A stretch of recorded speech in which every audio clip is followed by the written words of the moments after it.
de um pensador cujas ideias foram até sequestradas pela extrema-direita. E virou um cara que a extrema-direita, apesar dele nunca ter manifestado muito opiniões políticas, chama Viktor Frankl. Viktor Frankl, que viveu num campo de concentração e que escreveu os livros em busca de sentido, sede de sentido. Tem diversas traduções diferentes do livro dele.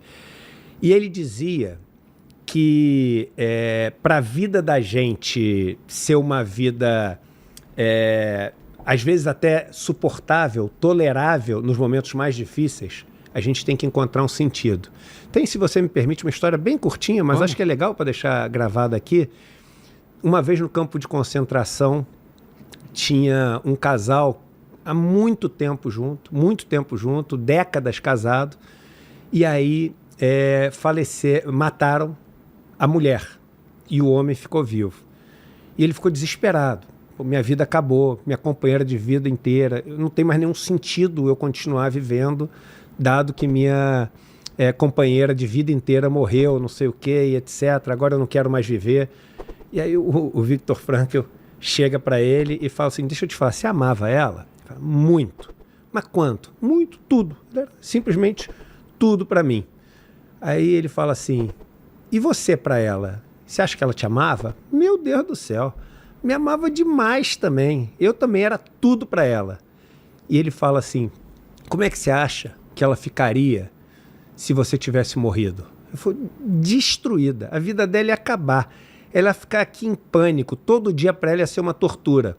Aí você já pensou que ao deixar ela morrer primeiro, você poupou ela de todo esse sofrimento e assumiu esse sofrimento para você, para poder liberar ela? E aí o cara, caramba, e ali ele encontra o sentido para continuar vivendo como aquilo tendo sido um presente, um sacrifício pela esposa. Ele suportar esse sofrimento não ela, ao invés dela. Então isso é para dizer o seguinte, mesmo nos piores momentos, se a gente encontrar um sentido, a gente consegue caminhar. Então eu sou extremamente pessimista e vamos conversar sobre esse pessimismo. Mas essa luta, essa busca por alternativa, essas pequenas vitórias que a gente consegue no dia a dia, isso é o sentido que me faz caminhar. E me faz acordar, assim, em boa parte dos dias, animado em caminhar. Talvez não animado com o futuro do mundo, mas animado com o dia que eu tenho pela frente, que é o que importa. Claro. Né? Então eu acho que, apesar de ser extremamente pessimista com o rumo da humanidade, eu sou um cara que tenho felicidade nos meus dias, tenho vontade de viver e tenho um sentido para caminhar. Então vamos falar dessa vida atual, do que estamos vivendo no Brasil, e quer começar pelo Brasil, então? Podemos, cara. Master, eleição... O problema do Brasil... Betis, a gente tem muito assunto. Que Brasil que a gente vive hoje? Que Brasil você a gente hoje não, a gente vive há muito tempo num Brasil caótico e que estruturalmente vive pouquíssimas mudanças. Pouquíssimas mudanças. O Brasil passou por algumas mudanças estruturais, eu acho que em 2 momentos. No período do Getúlio, né? E no primeiro e segundo mandato do governo Lula, no sentido de tentar desfazer injustiças e desigualdades estruturais e históricas. Mas mesmo assim, né, eu acho que mudanças estruturais pequenas. O Brasil, por exemplo, nunca olhou para a questão da terra. Né? Se você for olhar os maiores historiadores brasileiros, todos eles vão te falar o seguinte, é impossível você estudar história do Brasil sem começar pela questão da terra. Todos os países que hoje dominam economicamente o mundo viveram, em algum momento da sua história, uma discussão para poder distribuir as terras de modo que o país, que a nação, fosse beneficiado por isso. Estados Unidos teve um momento, muitas pessoas não sabem, quando os Estados Unidos faz a reforma agrária, é dali que surge toda essa rede ferroviária e depois rodoviária dos Estados Unidos, porque você tinha gente produzindo, gente habitando, gente que era importante fazer chegar as coisas até elas e delas para o resto da nação, para o país poder funcionar. Você precisava, quando você dava a terra, você precisava colocar ali um lugar para chegar, ou uma ferrovia, ou uma estrada. Você precisava de um banco para poder financiar essas pessoas. Então você criou todos os bancos ali locais. Você precisava de uma rede de distribuição elétrica. Você precisava de tudo isso. Aí o pessoal chega hoje e fala o seguinte: o Brasil tem 4 bancos que domina. Tinha que fazer que nem os Estados Unidos e botar 4 mil bancos aqui. Mas os 4 mil bancos nos Estados Unidos não surgiram dando 4 mil licenças de banco. Surgiram a partir dessa necessidade de você ter vários agentes de financiamento por causa de uma distribuição da economia no país inteiro, que começa com a distribuição de terras. O Japão tem toda a parte da distribuição de terras também. A reforma agrária no Japão, que contribui para o Japão hoje ser o país que é. A China, você teve lá há pouco tempo. Sim. Quando você tem a Revolução Chinesa, a questão da terra passa a ser fundamental para, ao longo de poucas décadas, eles conseguirem eliminar a pobreza na China. Então, assim, o Brasil, irmão, só para você ter ideia, no Brasil, você tem 1% dos donos de terra, não é 1% da população brasileira, não, tá? 1% dos donos de terra tem 50% das terras no Brasil. O pessoal fala, não, o número não é esse, é abaixo de 50%. Não, eles vão falar em número, o número de matrículas que tem. Só que às vezes um cara tem várias matrículas diferentes no nome dele. Né? Então é o seguinte, no Brasil, em termos de terra, território, o 1% mais rico das terras, não é do Brasil, só das terras, tem mais de 50% das terras. Aí você chega e fala o seguinte, esses caras, qual a contribuição deles para o país? Porque o agro carrega o país nas costas. E é inegável que o agro tem uma importância econômica e que não se restringe a simplesmente vender a soja ou vender o trigo. Você tem tudo, que nem a gente falou, você tem as estradas que tem que levar até lá, você tem a nossa rede ferroviária, onde você tem os trens carregando as coisas, você tem combustível que tem que botar no negócio, tem as pessoas que trabalham, tem as economias locais que vivem ali dos caras, tem os carros que... Então tem um monte de coisa, não é só a soja que compra. Mas vamos lá. Dito isso, esses caras, quando eles exportam, eles não pagam imposto. Por que eles não pagam imposto? Por causa da Lei Candir. Cada vez mais, esses caras, eles automatizam, eles trazem ferramentas tecnológicas para poder fazer ali o trabalho no campo com menos trabalhadores, pessoal, menos pessoal. Então, cada vez, eles empregam menos. Eles, para produzir em escala, com um país que tem terras baratas no campo, como a gente sempre teve, eles nunca cuidaram da terra, porque era mais barato produzir desgastando aquela terra com monoculturas, meter um monte de agrotóxico, quando aquele negócio virar assim, absolutamente inútil para você plantar, tu vai para outra terra, que você já comprou um tempão ou grilou e fica mais barato. Eles não pagam imposto na importação. Por quê? Porque o imposto que eles pagam, eles têm um mecanismo de drawback. Então, o que eles usam de agrotóxico é quase tudo importado. As sementes, boa parte das sementes são importadas. Os fertilizantes que eram feitos aqui, quase todos também são importados. As máquinas agrícolas são quase todas importadas também. Então, tu fala, pô, o que eles usam de maquinário, de insumos, etc., é dinheiro que a gente está mandando para fora do país.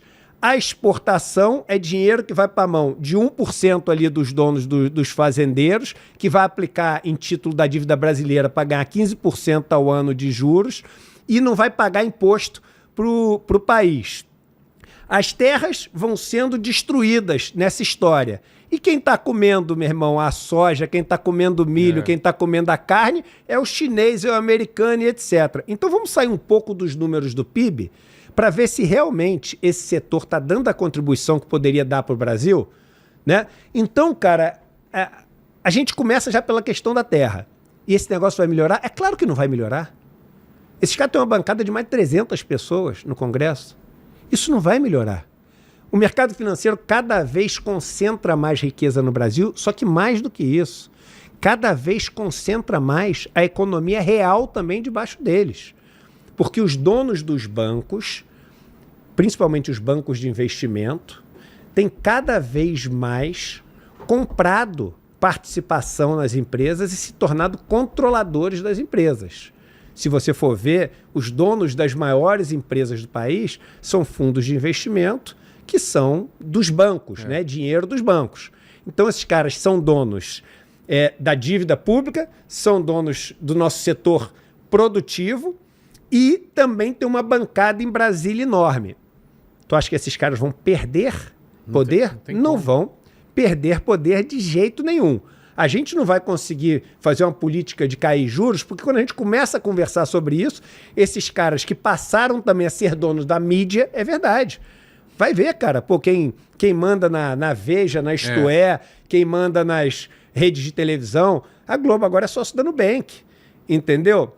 Então é o seguinte, pô, quando você vai ver o seguinte, qual é a história que esses caras vão contar para a população quando quiserem mexer com a taxa de juros, que é o que faz o dinheiro desses caras dobrar a cada 4, 5 anos sem risco nenhum.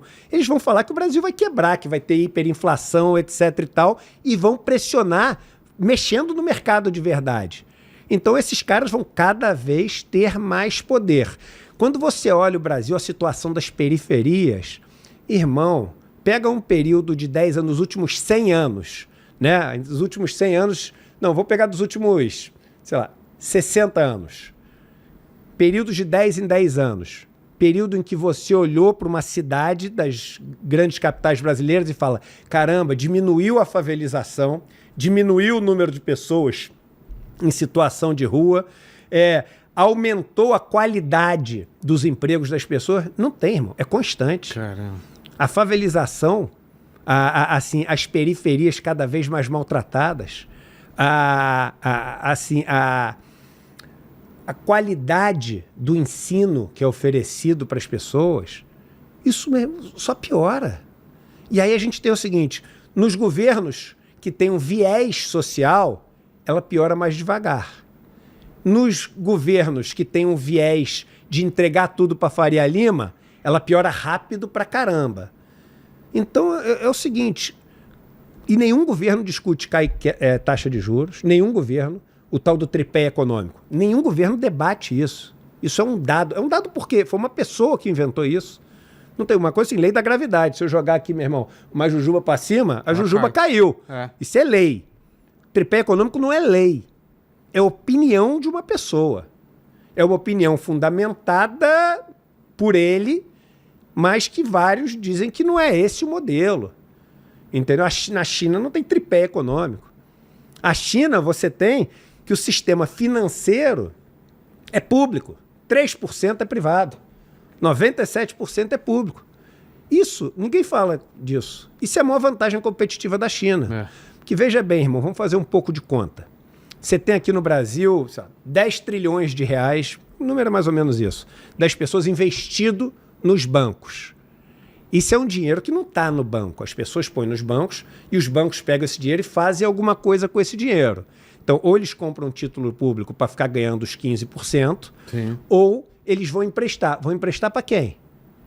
Para as empresas deles, para os amigos deles, para os lugares onde eles têm algum benefício. Então, isso vai fazer cada vez aumentar o poder deles.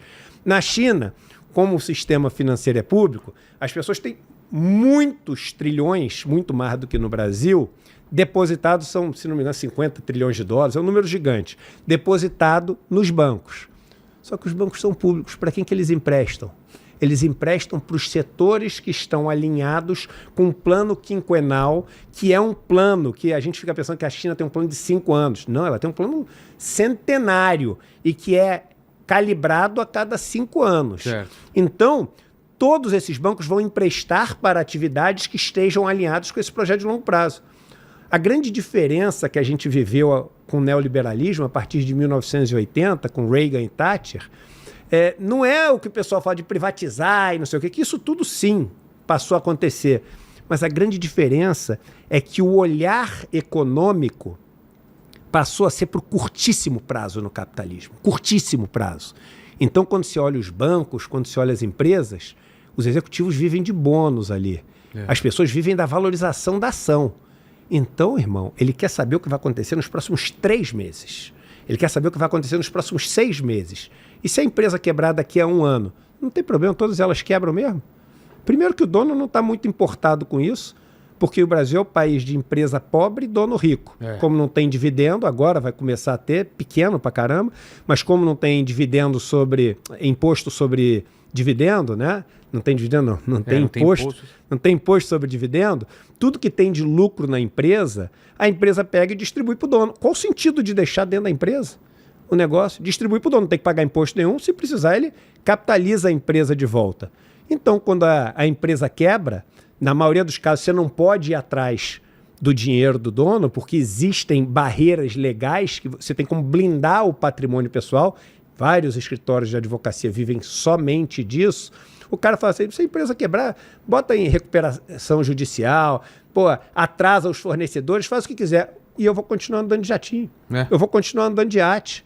Então o Brasil é o país das empresas pobres com os donos ricos. Você tem que as empresas cada vez investem menos, porque cada vez vale mais a pena deixar o dinheiro parado, rodando ali. Poucas empresas têm uma margem de lucro líquida acima de 15% ao ano.